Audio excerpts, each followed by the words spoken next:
नमस्कार दोस्तों, आपका हमारे चैनल स्पिरिट ऑफ इम्बाइब पर हार्दिक स्वागत है। आज मैं आपके सामने सस्सी और पुन्नू की कहानी लेकर हाजिर हूँ। तो चलिए शुरू करते हैं। आज सस्सी के रूप और गुण की चर्चा सुनकर भवौर नगर के राजधोबी महमूद और उसकी पत्नी का सुख हृदय में नहीं समाता।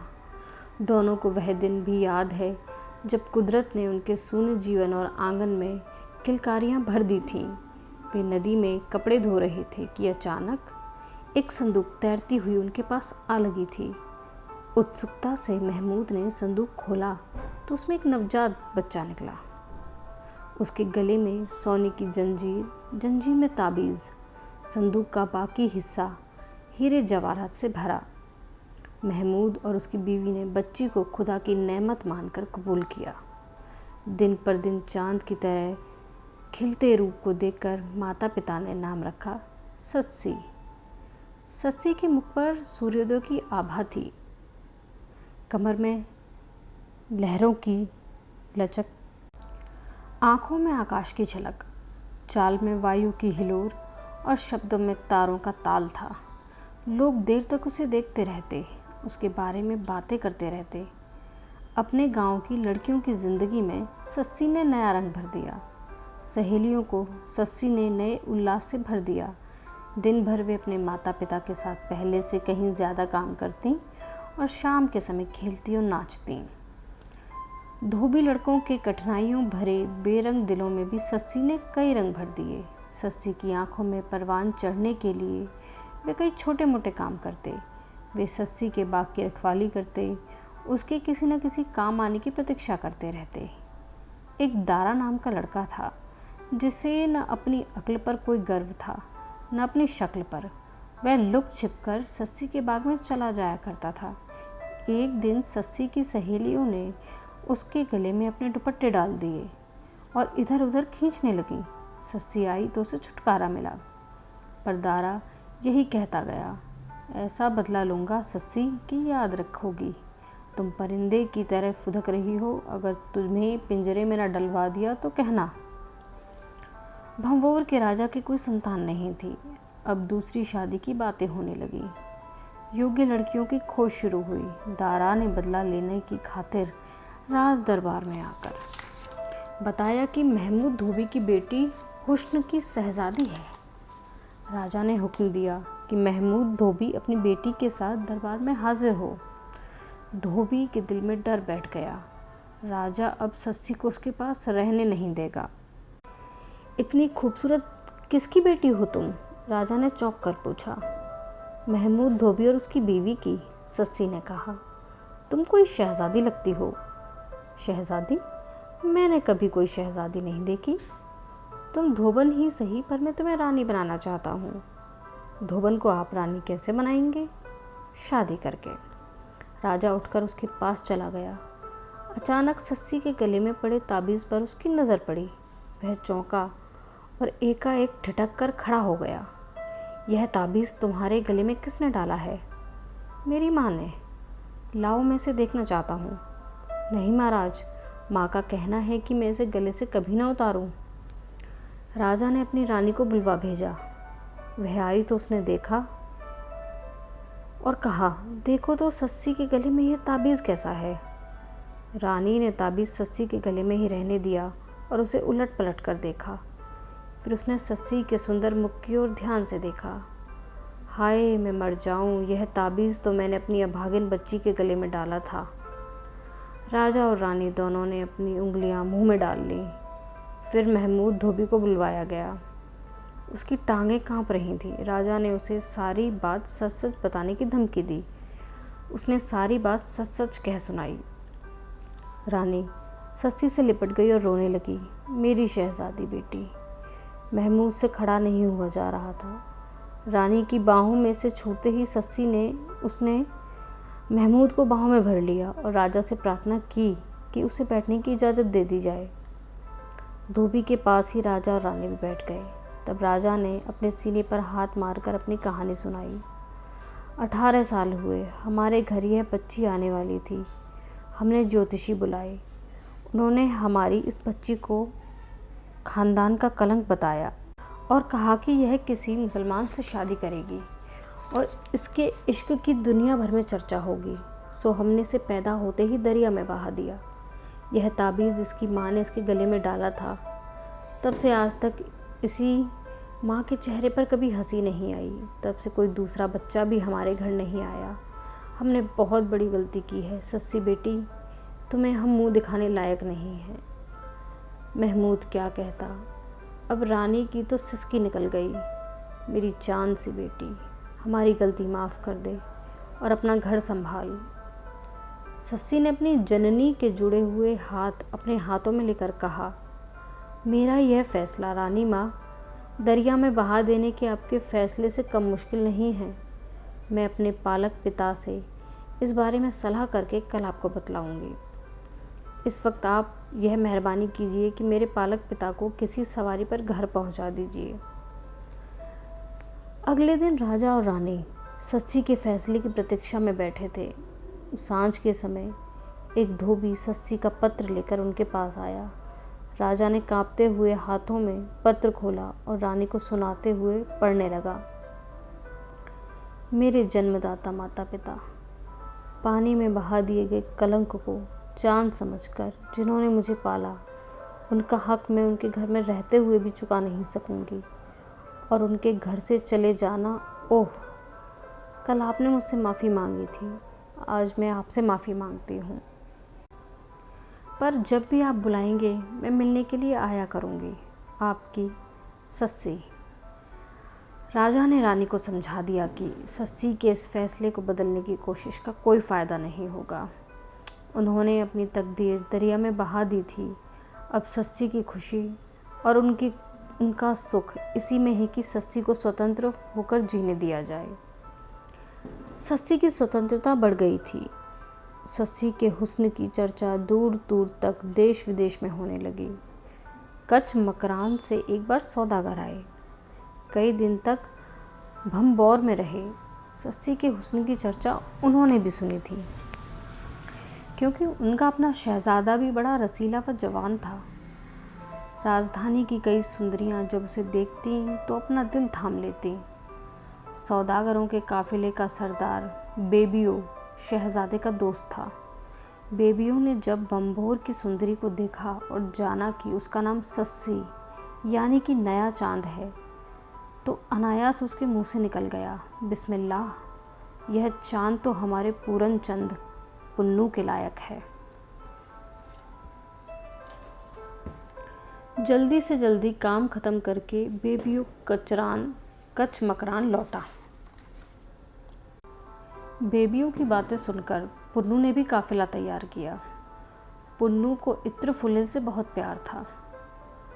काली डाची पर सवार होकर सुगंधियों का सौदागर सफ़र करता हुआ भंबौर शहर में आ पहुंचा। घाट के निकट सघन वृक्षों के झुंड के नीचे पुन्नू के चंबे, करने, केवड़े, कस्तूरी आदि विभिन्न प्रकार के इत्र फुलेल की सुंदर दुकान सजा दी। पुन्नू की अपनी सुंदरता भी हर किसी की दृष्टि को अपनी ओर आकर्षित करती। हर कोई उसकी प्रशंसा करता। पुन्नू सीने में अभी तक कवारा दिल था। उसके इत्र फुलेलों से ज़्यादा उसकी दुकान की रमणीय शोभा की चर्चा सारे शहर में होने लगी। उसके इत्र फुलेलों से ज़्यादा उसकी दुकान की रमणीय शोभा की चर्चा सारे शहर में होने लगी। किसी समय उसकी दुकान पर सुंदरियों की भीड़ दिखाई देती। 4 दिन हो गए थे। आधे से ज़्यादा माल बिक गया था। आधे से ज़्यादा शहर उसकी आंखों के आगे से गुज़र चुका था, पर वह सूरत अभी तक नज़र नहीं आई थी जिसे देखते ही आदमी होश भूल जाता था और उसे सारी दुनिया प्यारी लगने लगती थी। पुन्नू का जिक्र सस्सी तक पहुंच चुका था और वह दिन में कई बार आईने में अपना चेहरा देखती। आखिर सहेलियों ने उसे मना लिया। आज उनके देश की सुंदरता का एक परदेसी के हुस्न से मुकाबला था। हर किसी ने अपनी मन मर्जी से सस्सी का श्रृंगार करना चाहा। आज उसने अधिक श्रृंगार करना नहीं चाहा। सस्सी तैयार हो गई। जहाँ खड़ी थी वहाँ से लपटें उठती हुई प्रतीत हो रही थीं। माँ ने उसके मखमल के बटुए में बहुत सी मोहरें डाल दी। सस्सी पुन्नू की दुकान पर गई। अब दिमाग गद्दी पर से उतर बैठा। दिल ने तख्त संभाल लिया। ताजे गुलाब की रूह का फाहा पुन्नू ने सस्सी के हाथ पर लगाकर कहा, रानी, यह हमारे पहाड़ों का अनोखा चंबा है। सस्सी ने पलकें उठाई। पुन्नू की आंखों में पहली मुलाकात की ताजगी उसे दिखाई दी और वह मुस्कुरा दी। तुम्हारे पहाड़ों में चंबा को भी गुलाब के फूल लगते हैं? सस्सी ने व्यंग्य किया। पुन्नू ने अपनी इत्र की बोतल को ध्यान से देखा। मैं भूल गया था रानी, कहना मैं गुलाब ही चाहता था। इतनी बड़ी भूल का हर्जाना देना होगा। सस्सी ने देख लिया कि पुन्नू के दिल का हर द्वार उसके लिए खुला था। रानी, हुक्म करें। पुन्नू संभल रहा था। मेरी हर सहेली के हाथ पर अलग अलग इत्र के फाहे लगाने पड़ेंगे। पुन्नू फाहे बना बना कर लगाए जा रहा था। उसकी नसों में उसका लहू नाच रहा था। पुन्नू ने विभिन्न प्रकार के इत्रों की कई बोतलें उसकी पिटारी में डाल दी। सस्सी ने अपने बटुए के रेशमी धागे खींचकर उसे खोला और सोने की मोहरें निकालकर देनी चाहिए। कल सही, घर जाकर पहले पसंद कर लो। पुन्नू उस सौदे को वहीं ख़त्म नहीं करना चाहता था। दूसरे दिन सस्सी आई, तीसरे दिन भी आई। पुन्नू किसी न किसी बहाने कीमत चुकाने की बात टाल देता था। इन 3 मुलाकातों में सस्सी की नज़र, सस्सी की चाल, सस्सी की बातचीत में एक नई बात पैदा हो गई थी। अब उसके पांव धरती पर नहीं लग रहे थे। आखिर उसने माँ के गले में बाहें डाल दी और पुन्नू से विवाह की बात कह डाली। चौथे दिन सस्सी मोहरों से बटुआ भरकर पुन्नू की दुकान पर गई। साथ ही इत्र की वे सभी बोतलें भी ले गई। पुन्नू के आगे उन्हें रखकर ज़रा सा मुँह बनाकर उसने कहा, तुम कीमत नहीं लेते, सो मैं माल वापस करने आई हूँ। रानी, मैं सौदागर नहीं हूँ। सस्सी खुशी से उछल पड़ी। हाँ, मैंने कहा था माँ से कि तुम सौदागर नहीं हो। अच्छा पुन्नू, एक बार मेरा हाथ पकड़ने की कीमत तुमने चुका दी। कल इसी वक्त आना मेरे बाग में। अगर तुम हमेशा के लिए मेरे हाथ को वरण करने की कीमत भी चुका सके तो सौदा करने के बारे में सोच लेंगे। आओगे पुन्नू? और पुन्नू ने सस्सी के दोनों हाथ पकड़कर उन पर खास तौर तैयार किया गया इत्र के 2 फाहे से रेखाएं खींची। अब सस्सी ने कहा, पुन्नू, मेरा अब्बा कहता है वह धोबी के सिवा किसी को अपनी बेटी नहीं देगा। यह तो सस्सी बहुत मामूली सी शर्त है। तुम्हारा पुन्नू तुम्हारे लिए क्या नहीं बन सकता। पर तुम तो पुन्नू कोई शहजादे लगते हो। कल से तुम मुझे धोबी के रूप में देखोगी। सस्सी ने अपने पिता से पुन्नू के बारे में छोटी छोटी बातें शुरू की और फिर कहा, पुन्नू कहता था असल में वह धोबी ही है। अच्छा बेटी, तो वह कपड़े धोकर मुझे इस बात का सबूत दे दे। अगले दिन पुन्नू धोबियों का सा लिबास पहन कर आया। उसने अपनी लंबी जुल्फ़ें कटवा डाली थीं। महमूद के मैले कपड़ों की गठरी उसके आगे रखी और सस्सी को कहा कि कपड़े धोने के लिए ज़रूरी मसाला उसे देती जाए। फिर वह अपने काम में लग गया। पुन्नू पटड़े पर कपड़े पटकता रहा और उसकी आंखें सस्सी के चेहरे पर लगी रहीं।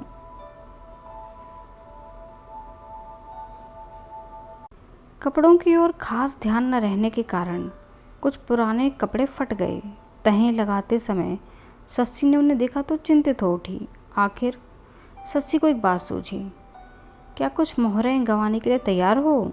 सस्सी ने कहा। कुछ क्या, जितनी कहो। सस्सी ने तरीका बताया कि हर फटे कपड़े में एक एक मोहर रख दे। पुन्नू ने उसकी बात मान ली। सस्सी का पिता सुंदर तय किए हुए कपड़े लोगों के घर में दे आया। किसी भी व्यक्ति ने कपड़े फाड़े जाने का उल्हाना नहीं दिया।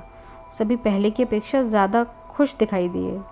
पिता ने खुश होकर सस्सी से कहा, तुम्हारा चुनाव मुझे मंजूर है। तुम्हारा पुन्नू बड़ा पक्का धोबी है।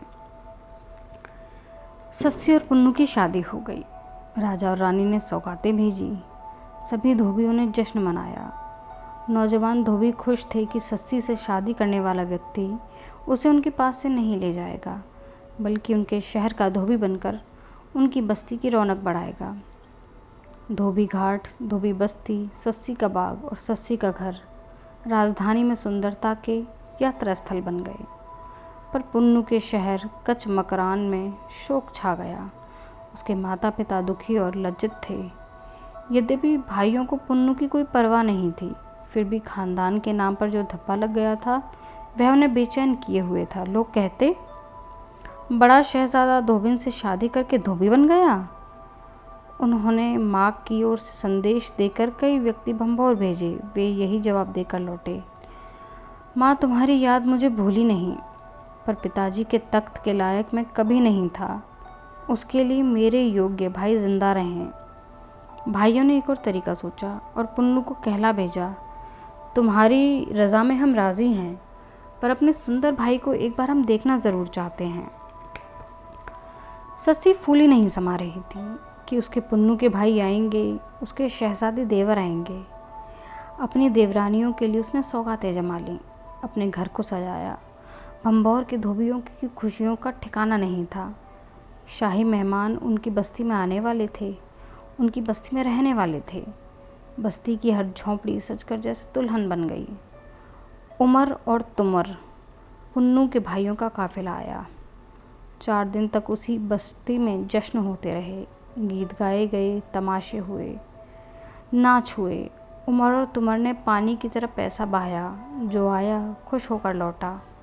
कच मकरान के इत्र की सुगंधियाँ सारे भंभौर में फैल गईं। 5वें दिन जाने से पहले मेहमानबाजी की आखिरी रात थी। उमर तुमर ने तरह तरह के शरबतों और शराबों का प्रबंध किया था। हर किसी ने दिल खोलकर शराब पी और हर कोई इस तरह नाचा जैसे पहले कभी नहीं नाचा था। लगातार 4 दिन तक खुशियाँ मनाते हुए लोग थक गए थे, या आज रात के शरबतों और शराबों में ऐसी कोई चीज़ थी कि आधी रात के बाद हर कोई जैसे लेटने के लिए जगह ढूंढने लगा। कुछ समय के बाद बलोचों के अलावा सभी सो चुके थे। दिन चढ़ा तो कुछ लोगों की आंखें खुली। ऐसा लगा जैसे कोई सपना था। सस्सी ने आंखें मल कर देखा। वहाँ ना उमर था, न तुमर, और ना ही उसका पुन्नू। उसने उठकर अंदर बाहर चारों तरफ देखा। पुन्नू कहीं भी नहीं था। हाय माँ, मैं लुट गई।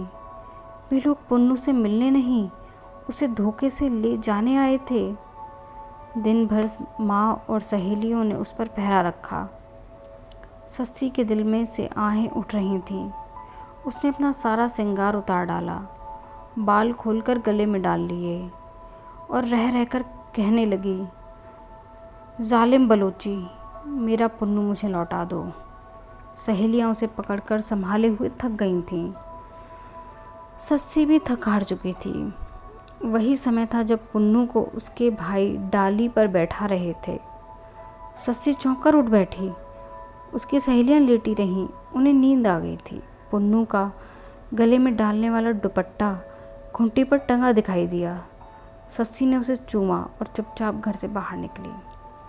तारे झिलमिला रहे थे तो आहें सस्सी के अंदर से उठी और वह भंभौर छोड़कर चल दी। रास्ता पूछती, ऊँटों वालों के हुलिये बताती, वह पागलों की तरह चली जा रही थी। उसके चेहरे पर अथाह गम था और आंखों में निराशा। उसके कानों में पुन्नू की डाची की घंटियाँ बजती और वह उस ओर भाग उठती। दोपहर हो गई थी तो सामने रेतीली धरती दिखाई दी। तपती हुई रेत पैरों को जला रही थी। सस्सी के पाँव की मेहंदी महक उठी थी। उसने सोचा कि दोपहर के समय किसी पेड़ के नीचे आराम कर ले। एक बहते हुए नाले में उसने पानी पिया। पानी में उसके चेहरे की उजड़ी हुई सुंदरता प्रतिबिंबित हुई और सस्सी के दिल में से एक आह उठी, पुन्नू, एक बार मिल जाओ और इस उजड़ी हुई ज़िंदगी को बसा दो। सस्सी ने मील भर इधर उधर भटकते हुए ऊँटों के पाँव के निशान ढूंढ लिए। उनमें से एक ऊँट के पाँव के निशान छोटे छोटे थे और उनसे उनकी चाल बहुत संतुलित लगती थी। हाय, यह तो मेरे पुन्नू की डाची के पाँव के निशान हैं। चारों पाँव के निशानों को सस्सी ने चूमा। जिस रास्ते से तुम गए हो उस रास्ते पर मैं रात भर चलती हुई तुम तक पहुंच जाऊंगी। जब दिन चढ़ा तो सस्सी प्यास से बेताब थी। वह चाहती थी कि कहीं बैठ जाए, पर पानी के बिना दिल जवाब देता जा रहा था। वह चलती गई। दूर उसे हरियाली का एक छोटा सा बिंदु दिखाई दिया। पास गई तो वह मेहंदी की एक झाड़ी थी। पानी उसके पास कहीं नहीं था। सस्सी बेसुध होकर गिर पड़ी। जहाँ वह गिरी उसके नीचे से मेहंदी को पानी पहुँचता था। सस्सी के बोझ तले रेत बैठ गई और पानी ऊपर उठ गया। सस्सी को नमी पहुँची तो उसे होश आया। उसने उठकर हाथों से रेत खोदी तो वहाँ एक चश्मा बन गया। पानी पिया तो जान में जान आई। फिर वह मेहंदी की झाड़ी के पास गई। वहाँ से एक छोटा सा पौधा उखाड़ लाई और उसे उस चश्मे के पास लगा दिया। फिर उसकी पत्तियों पर पानी की छींटें मारी। यही मेहंदी का पौधा आज भी सस्सी की याद में पूजा जाता है। आशिक इसकी पत्तियों को चूमते और मुरादें मांगते हैं। वहाँ से गुजरने वाले प्यासे राहियों के लिए सस्सी ने उस चश्मे को जन्म दे दिया था। सस्सी फिर चल पड़ी। ऊँटों के पाँव के निशानों के पीछे पीछे वह चलती रही। ज्यों-ज्यों धूप तेज़ होती गई, रेत तपने लगी। सस्सी ने पुन्नू का दुपट्टा अपने गले में डाल लिया। उसने दाएं बाएं नज़र दौड़ाई। एक और बस्ती सी दिखाई दी। उधर जाते हुए रास्ते में एक चरवाहा मिला। ज़रा ठहरना भैया। चरवाहा ठिठक कर खड़ा हो गया। वह एकटक सस्सी को देखता रहा था। उसे लगा जैसे सस्सी आकाश से उतर कर आई थी। ऐसे चेहरे इस धरती पर नहीं होते। उसने मन में कहा, दुखियारन हूँ, विरहिणी हूँ, मौत के मुँह में जा रही कुछ पलों की मेहमान हूँ। सस्सी ने उसे अपने वियोग की कहानी सुनाई और उसे कच्छ मकरान का रास्ता पूछा। चरवाहे का दिल पिघल उठा। छाँव में बैठाकर चरवाहे ने कहा, बहन अब तुम चल नहीं सकती। धूप बढ़ रही है और फिर आगे ऊँटों के पाँव के निशान कहीं कहीं ही मिलेंगे, क्योंकि कुछ जगहों पर धरती रेतीली नहीं है।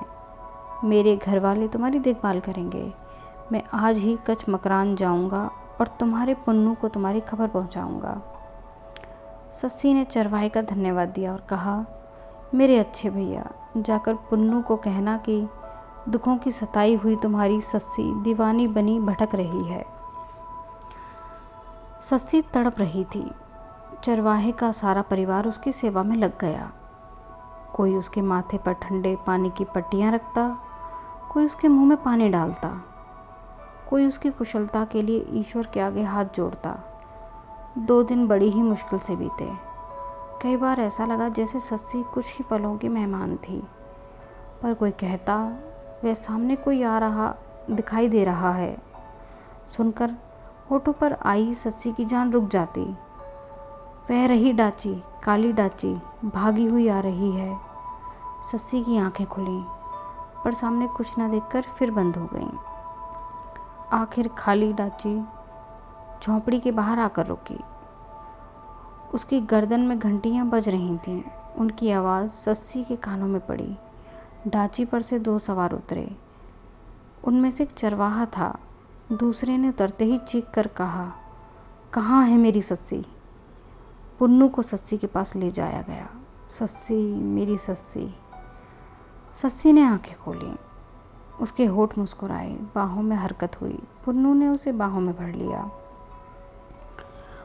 उसी आँखों को चूमा। वे आँखें जैसे उस चुंबन की ही प्रतीक्षा कर रही थीं।